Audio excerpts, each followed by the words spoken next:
ناظرین گرامی، آج کا ہمارا موضوع نہج البلاغہ میں حکم و مواز کی حکمت نمبر 8 اقبال و ادبار عربی و اردو ترجمے کے ساتھ ذکر کریں گے۔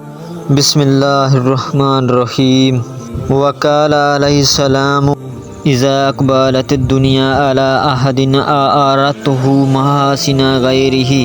واذا ادبرت عنہ سلبته محاسن نفسہ۔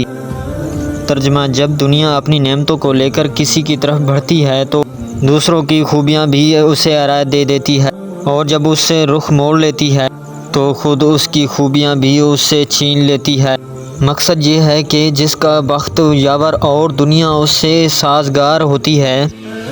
اہل دنیا اس کی کارگزاریوں کو بڑھا چڑھا کر بیان کرتی ہے، اور دوسروں کے کارناموں کا صحرا بھی اس کے سر باندھ دیتے ہیں، اور جس کے ہاتھ سے دنیا جاتی رہتی ہے